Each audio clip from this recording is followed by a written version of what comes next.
अब बात करेंगे टाइप्स ऑफ ड्यूटी के बारे में। तो टाइप्स ऑफ ड्यूटी के बारे में बात करें हम, तो बेसिकली जो ड्यूटी होता है वो तीन तरीके का होता है। इसके तीन टाइप्स होते हैं।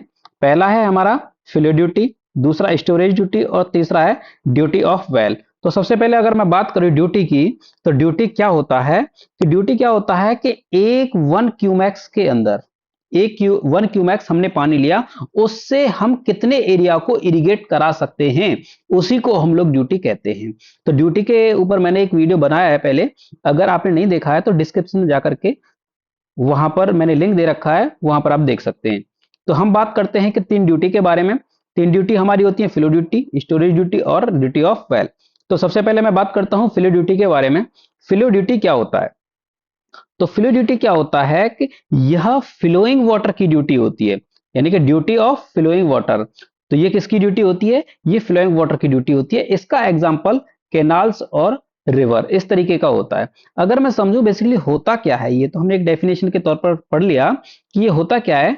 फ्लो ड्यूटी की गणना करने से पता चलता है कि एक इरिगेशन सिस्टम कितने वाटर की क्वांटिटी को जमीन पर पहुंचा सकता है, और इससे हमें क्या होता है, इरिगेशन की योजना बनाने में हमें हेल्प मिलती है ना। उसी तरीके से अगर हम बात करें स्टोरेज ड्यूटी की, तो स्टोरेज ड्यूटी क्या होता है? ये स्टोर्ड वाटर की ड्यूटी होती है। तो स्टोर्ड वाटर की ड्यूटी होती है, तो पानी कहाँ स्टोर किया जाता है? या तो डैम में या फिर रिजर्वायर में। ये इसके एग्जाम्पल होंगे। तो इसको अगर हम समझें प्रैक्टिकली, तो क्या होता है कि स्टोरेज ड्यूटी की जो कैलकुलेशन करने से ये पता चलता है हमें कि एक रिजर्वायर में कितने पानी की क्वांटिटी को रिजर्व किया जा सकता है, और इससे इरिगेशन की हमें योजना बनाने में मदद मिलती है। अगर एग्जाम्पल के तौर पर हम लोग बात करें, यहां पर मान लीजिए कि मेरे पास 10,000 मीटर क्यूब पानी रिजर्व है ना। कितना पानी रिजर्व है? 10,000 पानी रिजर्व है। और यह जो 10,000 पानी है, ये हमारा 100 हेक्टेयर लैंड को इरिगेट करता है एक फसल के दौरान। तो इसकी जो स्टोरेज ड्यूटी होगी, वो यह स्टोरेज ड्यूटी होगी हमारी 100 मीटर क्यूब पर हेक्टेयर, है ना। उसी तरीके से अगर हम बात करें ड्यूटी ऑफ वेल की, तो ड्यूटी ऑफ वेल क्या होता है कि ड्यूटी ऑफ वेल क्या होता है कि यह स्टोर्ड वेल की ड्यूटी होती है। Duty of stored well. Stored well कौन से होते हैं हमारे? ओपन वेल और ट्यूब वेल। ये भी दो तरीके के होते हैं, ओपन वेल और ट्यूब वेल। अब ड्यूटी ऑफ वेल की जो कैलकुलेशन करते हैं हम, उससे यह पता चलता है कि एक वेल से कितनी लैंड को इरिगेट किया जा सकता है, और इससे भी हमें आगे की योजना बनाने में मदद मिलती है। अगर हम एग्जाम्पल के तौर पर बात करें, तो मान लीजिए कि मेरे पास कोई भी एक वेल है ना। मेरे पास कोई एक ये वेल है, उस वेल से हमें 0.01 मीटर क्यूब पर सेकेंड पानी निकलता है, मैंने मान लिया ये एग्जाम्पल के तौर पर। और इस पानी से कितना हेक्टेयर हमारा सिंचित होता है? 1 हेक्टेयर। 1 हेक्टेयर जो हमारी जमीन है वो इरिगेट होती है। तो इसकी जो ड्यूटी होगी, यानी कि ड्यूटी ऑफ वेल जो होगी, वो हमारी 1 हेक्टेयर कहलाती है। तो इस तरीके से ये तीन ड्यूटी को हमने समझा। अगर मैं बात करूं टाइप्स ऑफ फ्लो ड्यूटी की, तो फ्लो ड्यूटी बेसिकली तीन तरीके का होता है: ग्रॉस ड्यूटी, लेटरल ड्यूटी और आउटलेट फैक्टर और नेट क्वांटिटी। इन सबको समझने के लिए हम एक नेटवर्क के थ्रू इन सबको समझते हैं। तो नेटवर्क कुछ हमारा इस तरीके का है, जैसा कि आप स्लाइड में देख रहे हैं। तो यहां पर हेडिंग है classification of canals on the basis of discharge and network.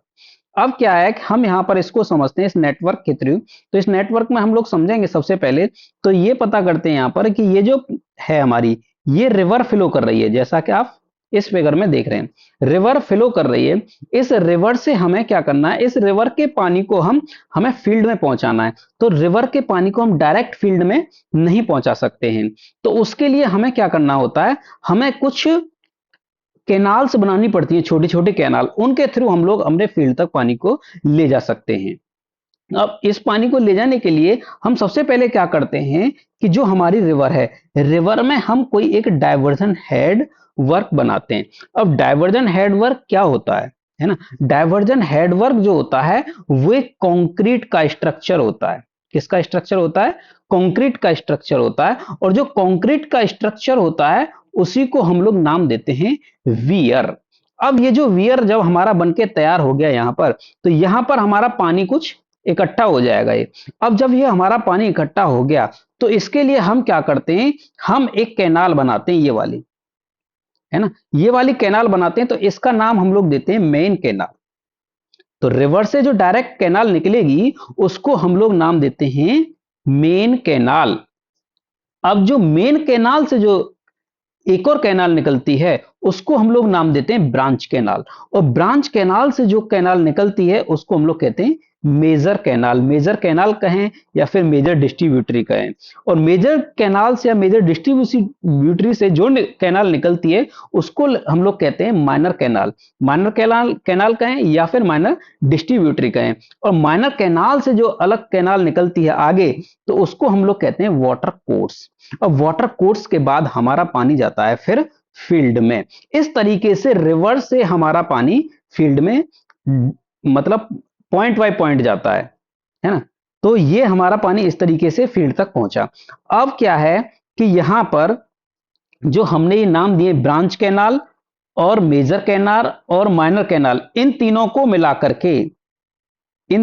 मिलाकर के बनता है लेटरल क्वांटिटी। इसको बोलते हैं हम लोग लेटरल क्वांटिटी, क्योंकि लेटरल डायरेक्शन में है तीनों।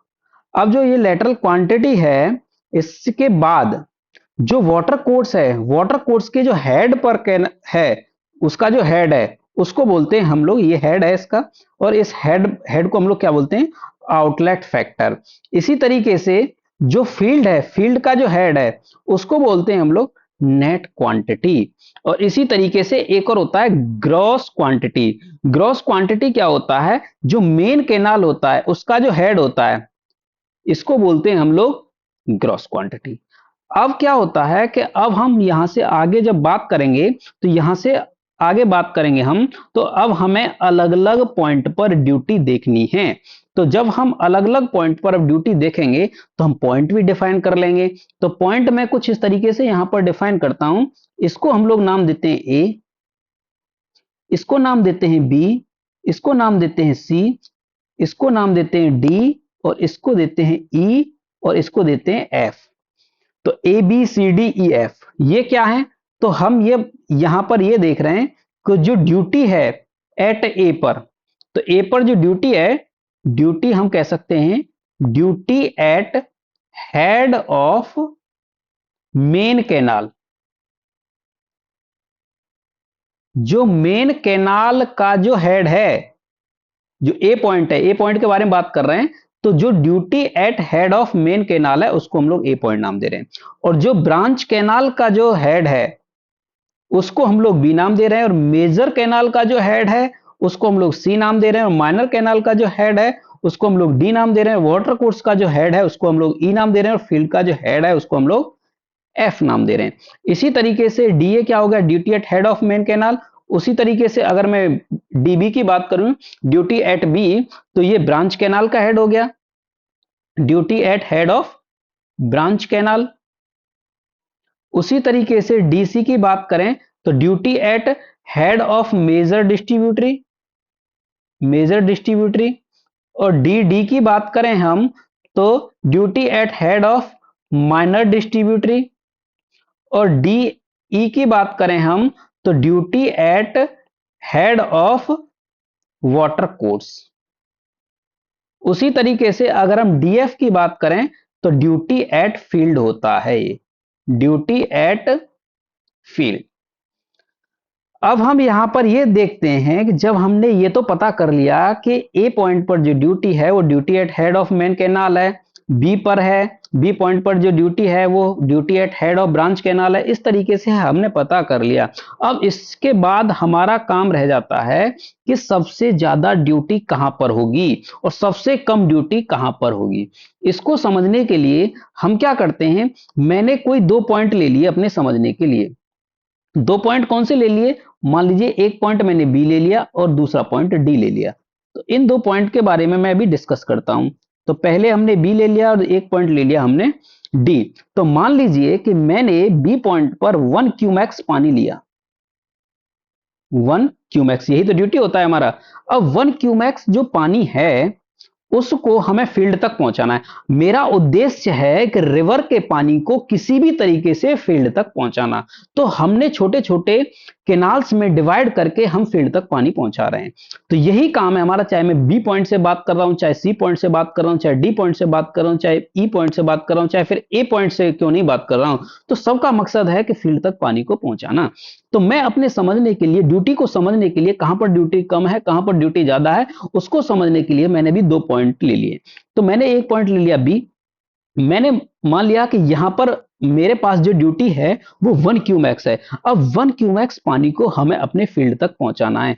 तो 1 क्यूमैक्स पानी को जब हम अपने फील्ड तक लेकर के जाएंगे तो मुझे ये पता चला कि ये जो पानी है ये वहां पर पहुंचा 0.7 क्यूमैक्स, है ना, किसी भी रीजन की वजह से। अब रीजन क्या क्या हो सकते हैं भाई, बी से जब पानी फील्ड तक जाएगा, ये जो बी पॉइंट है इस पॉइंट से पानी फील्ड तक जाएगा, तो फील्ड तक जाते जाते क्या होगा, उसमें सीपेज होगा, उसमें इवेपोरेशन होगा। तो इस वजह से हमारा पानी कम पहुंचता है। तो पानी कम पहुंचा, मैंने मान लिया 0.7 है। अब उसी तरीके से मैंने एक पॉइंट ले लिया डी। अब डी से मैंने मान लिया कि यहां से मैंने पानी लिया 1 क्यूमैक्स। अब 1 क्यूमैक्स पानी हमारे फील्ड तक जो पहुंचा वो 0.80 क्यूमैक्स पहुंचा।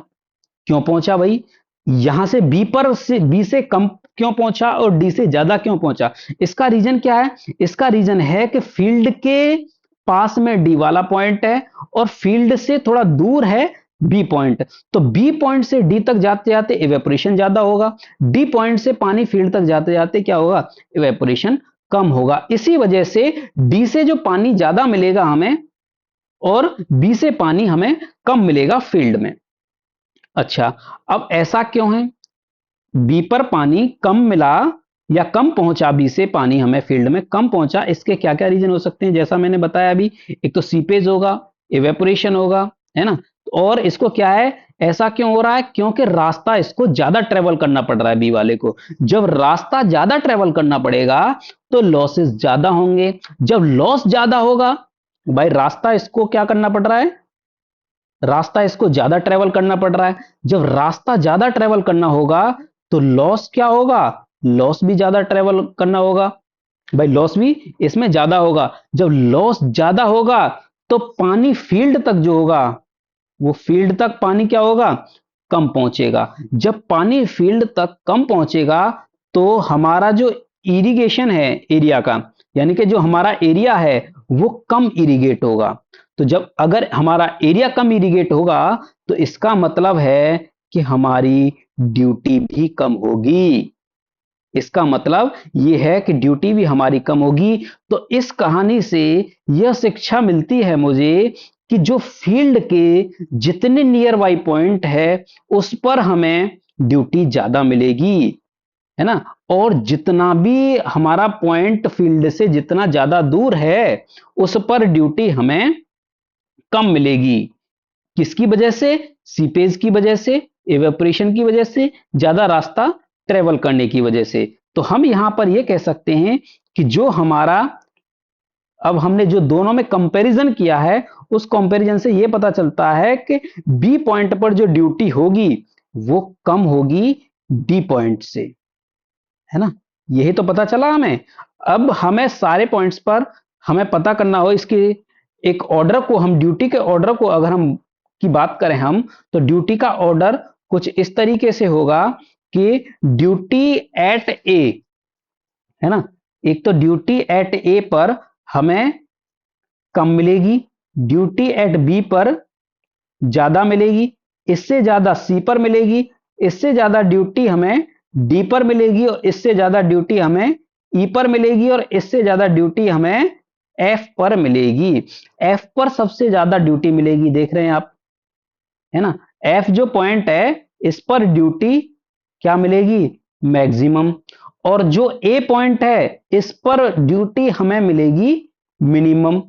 ऐसा इसलिए कि अगर मान लीजिए एफ पॉइंट को मैं कंसीडर करता हूं अभी के लिए, तो एफ पॉइंट से क्या होगा कि पानी हमारा डायरेक्ट फील्ड में जा रहा है, उससे बिल्कुल भी इवेपोरेशन नहीं होगा। हम यही मान करके चलेंगे कि हमारा जो 100% पानी है वो हमारा फील्ड के अंदर जा रहा है। लेकिन अगर ए पॉइंट की बात करें तो ए पॉइंट हमारा बहुत दूर है। उस दूरी की वजह से, उस दूरी को ट्रेवल करने की वजह से हमारा जो लॉस होगा, वो चाहे सीपेज का लॉस है, चाहे वो इवेपोरेशन का लॉस है, वो ज्यादा होता है। इस वजह से हमें ड्यूटी कम मिलती है ए पर, और एफ पर ड्यूटी हमें ज्यादा मिलेगी। तो अब इसी तरीके से अगर हम इन पॉइंट की बात करें, ये जो पॉइंट हैं, अब इन पॉइंट को समझते हैं कि gross quantity, lateral quantity, outlet factor और नेट क्वांटिटी, यही जो मैंने आपको अभी बताए थे, जैसा कि इस डायग्राम में हम लोग देख रहे थे अभी, कि ग्रॉस क्वांटिटी क्या होता है, it is the duty at the head of main canal. तो मेन कैनाल कौन सा है, ये हमारा इसके हेड पर जो ड्यूटी मिल रहा है ना, मेन कैनाल के हेड पर जो ड्यूटी मिलता है उसको हम लोग ग्रॉस क्वांटिटी कहते हैं। और लेटरल क्वांटिटी क्या होती है, lateral quantity branch canal, major canal और माइनर कैनाल, इनको हम लोग लेटरल क्वांटिटी कहते हैं। आउटलेट फैक्टर क्या कहते हैं, आउटलेट फैक्टर क्या है, जो वाटर कोर्स के हेड पर जो हमें ड्यूटी मिलती है उसको हम लोग आउटलेट फैक्टर कहते हैं। आउटलेट फैक्टर का दूसरा नाम है हमारा फील्ड चैनल भी है, फील्ड चैनल, या फिर इसको आउटलेट के नाम से भी हम लोग जानते हैं, आउटलेट के नाम से भी जानते हैं। अब नेट क्वांटिटी की बात करें, it is the duty at the head of field. ये जो फील्ड के हेड पर जो नेट क्वांटिटी मिलती है, हेड जो है फील्ड का, उसको हम लोग नेट क्वांटिटी कहते हैं। अब इसका अगर ऑर्डर देखना हो हमें, तो इसके ऑर्डर को समझने के लिए हम क्या करेंगे, इसके ऑर्डर को समझने के लिए यही है कि नेट क्वांटिटी फील्ड के पास है, जो उसकी जो ड्यूटी होगी वो सबसे ज्यादा होगी, फिर उसके बाद आउटलेट की होगी, उसके बाद लेटरल क्वांटिटी की, और उसके बाद ग्रॉस की।